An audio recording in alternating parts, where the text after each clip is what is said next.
Hi hello welcome back to Swathi sharing knowledge. இன்னைக்கு மேக்ஸில் ஒரு நியூ டாபிக் பார்க்கலாம், the world of numbers. So exercise 3.1. So a merchant in the port of Lothal is exchanging a bag of spices for copper ingots. So he receives 15 ingots for every 2 bags of spices. If he brings 12 bags of spices to make the market, how many copper ingot will he leaves with அப்படின்னு கேட்குறாங்க. So நம்ம கொஸ்டின்ல இருந்து given எழுதிக்கலாம்.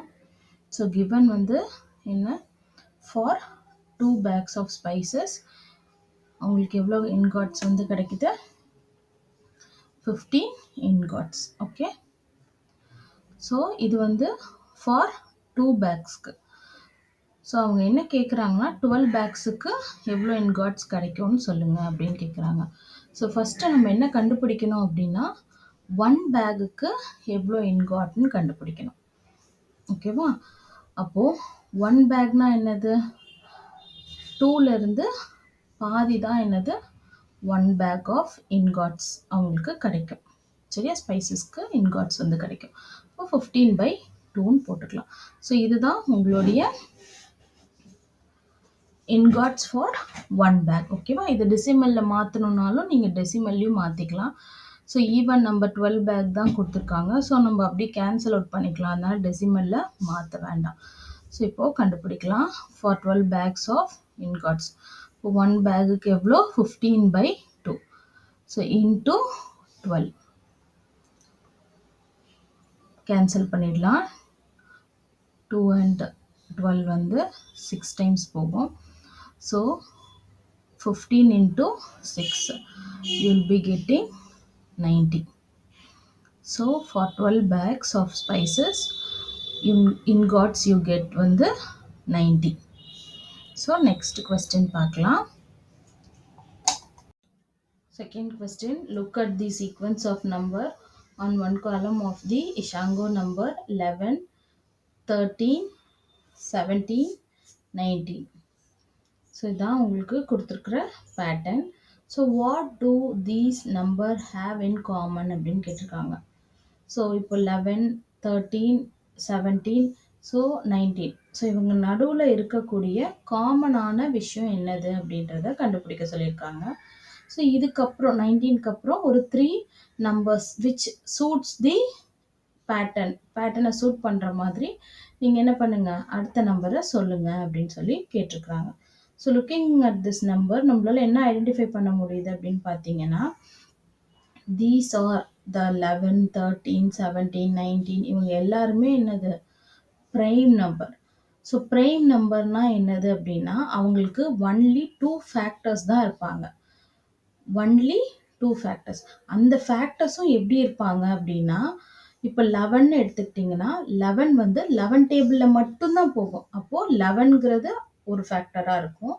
So அதுக்கப்புறம் இன்னொரு factor வந்து 1ஆக இருக்கும். ஸோ இதுதான் இந்த 2 ஃபேக்டர்ஸ் மட்டும்தான் அவங்க கிட்ட இருக்கும். The number which is divisible by itself and 1. So இந்த மாதிரி இருந்தால் அவங்களை நம்ம என்னன்னு சொல்கிறோம், ப்ரைம் நம்பர்ஸ்ன்னு சொல்லுவோம். ஸோ இப்போ நம்ம இந்த நம்பர்ஸை பார்த்ததுல நம்ம என்ன ஐடென்டிஃபை பண்ணியிருக்கோம்னா, தீஸ் ஆர் தி என்னது, ப்ரைம் நம்பர்ஸ் அப்படின்றத நம்ம ஐடென்டிஃபை பண்ணியிருக்கோம். இதுதான் இவங்களுக்கு நடுவில் இருக்கக்கூடிய காமன் திங். ஸோ இவங்களுக்கு அப்புறம் வரக்கூடிய 3 சீக்வன்ஸில் ஃபிட் ஆகிற மாதிரி இன்னும் 3 நம்பர் கண்டுபிடிக்க சொல்லியிருக்காங்க, 3 நம்பர்ஸ். ஓ, நான் சொன்ன மாதிரி 11 வந்து எங்கே போகும், 11 டேபிள் அண்ட் 1 டேபிள், அதே மாதிரி தான் டிவிசிபிள் ஆகும். 13 ஆல்சோ அகெயின் அவங்களோட ஃபேக்டர்ஸ் என்னது, 1 and 13. 17 எடுத்துக்கிட்டிங்கனாலும் அப்படி தான், 19ம் அதே தான். ஸோ இந்த சீக்வன்ஸில் இருக்கிற காமன் திங் இதுதான். ஸோ அடுத்தது இதுக்கு அடுத்த இருக்க நம்பரை நம்ம ட்ரை பண்ணி பார்க்கலாம். இப்போ 20ன்னு எடுத்துக்கிட்டிங்கன்னா தே வில் பி ஹேவிங் என்னது, more factors other than same number. அவங்க நம்பரே இல்லாமல் வேறு நம்பர்ஸால் டிவிசிபிள் ஆவாங்க. சரியா? ஸோ 21க்கும் அதே மாதிரி தான் இருக்காங்க, 22க்கும் அதே தான். நெக்ஸ்ட்டு 20 3 எடுத்துக்கிட்டீங்க அப்படின்னா 23ல அவங்க வந்து பை த சேம் நம்பரால் டிவிசிபிள் ஆவாங்க. அதுக்கப்புறம் 1ங்கிற ஃபேக்டர் இருக்கும். அவ்வளோதான். ஸோ இந்த மாதிரி நம்பர்ஸை செலக்ட் பண்ணி எழுதுறோம். 23 இதுக்கப்புறம் என்ன நம்பர் வரும்னா 29 அதுக்கப்புறம் லாஸ்ட்டாக 31. So these are the next 3 numbers which fits the pattern. புரிஞ்சிடுச்சா? ஸோ ப்ரைம் நம்பருங்கிறத நம்ம ஐடென்டிஃபை பண்ணிடணும். அவ்வளோதான். Next question. We know that natural numbers are closed and addition. சரியா? The sum of any two numbers is always a natural number அப்படின்ற மாதிரி நம்ம already பார்த்துருக்கோம். Or they closed under subtraction. So ரெண்டு நேச்சுரல் நம்பர் எடுத்து நம்ம subtract பண்ணோம்னா will they close under subtraction அப்படின்ற மாதிரி கேட்குறாங்க. ஸோ அப்படி இருந்தது அப்படின்னா ஜஸ்டிஃபை யுவர் ஆன்சர். அப்படி இல்லைனாலும் we should justify our answer. So இதை என்ன பண்ணலாம் அப்படின்னா நம்ம ஒரு ஓனான ஒரு எக்ஸாம்பிள் வச்சு பார்க்கலாம். ஓகேங்களா? நம்ம ரெண்டு நேச்சுரல் நம்பர் எடுத்துக்கலாம். ஸோ அவங்கள வந்து என்ன பண்ணலாம், சப்ராக்ட் பண்ணி பார்க்கலாம். ஸோ இந்த சிச்சுவேஷன் வந்து எப்போவுமே ட்ரூவாக இருக்குதா அப்படின்றத நம்ம பார்க்கலாம். இப்போ இதுக்கு வந்து நான் 8 and 5 வந்து எடுத்திருக்கிறேன். ஓகேவா?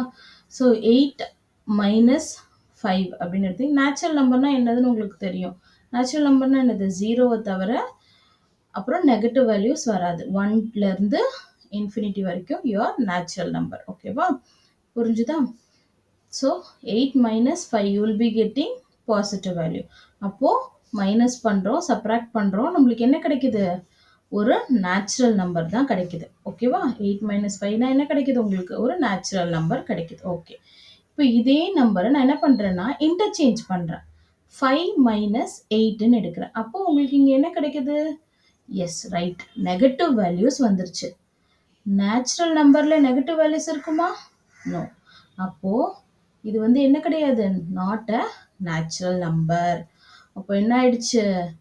They are not always closing under subtraction. ஓகேவா? அப்போது இன்னொரு எக்ஸாம்பிள் போடலாமா இதே மாதிரி? ஓகே.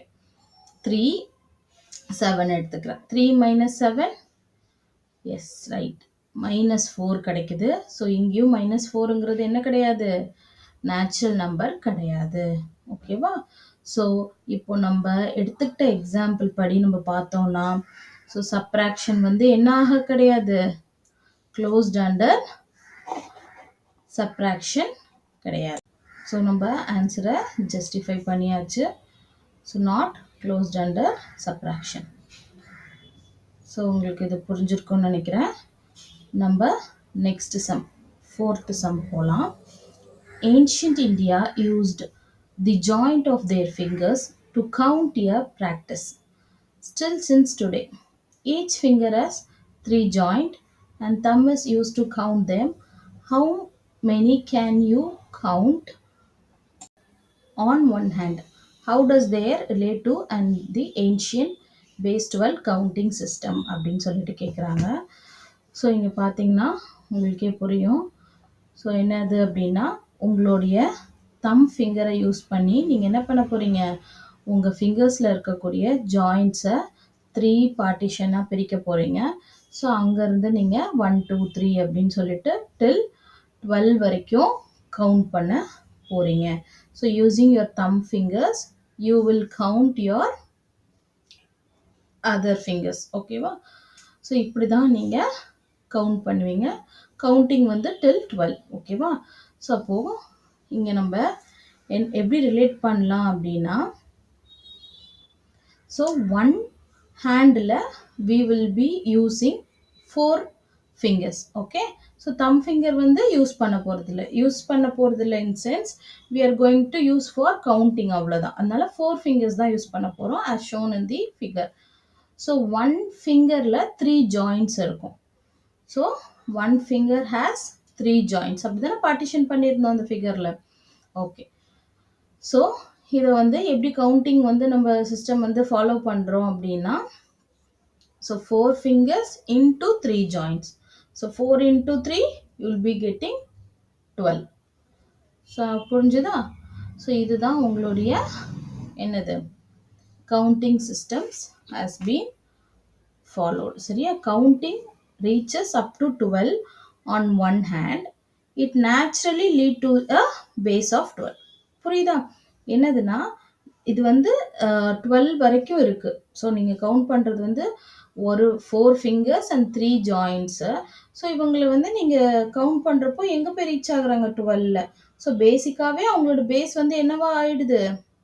12ஆ இருக்கு. ஸோ இதுதான் உங்களுடைய கவுண்டிங் சிஸ்டமா ஏன்ஷியன்ட் டைம்ல யூஸ் பண்ண ஜாயிண்ட்ஸ் ஆஃப் தேர் ஃபிங்கர்ஸ் கவுண்டிங்னு சொல்றோம். ஸோ இது உங்களுக்கு புரிஞ்சிருக்கும்னு நினைக்கிறேன். ஸோ இதே மாதிரி நம்ம என்ன பண்ண போறோம்னா நெக்ஸ்ட் சாப்டர்ஸ் எல்லாமே கவர் பண்ண போறோம். நீங்க வந்து புரிஞ்சிருந்ததுன்னா லைக் பண்ணுங்க, சப்ஸ்கிரைப் பண்ணுங்க. தேங்க்யூ ஃபார் வாட்சிங்.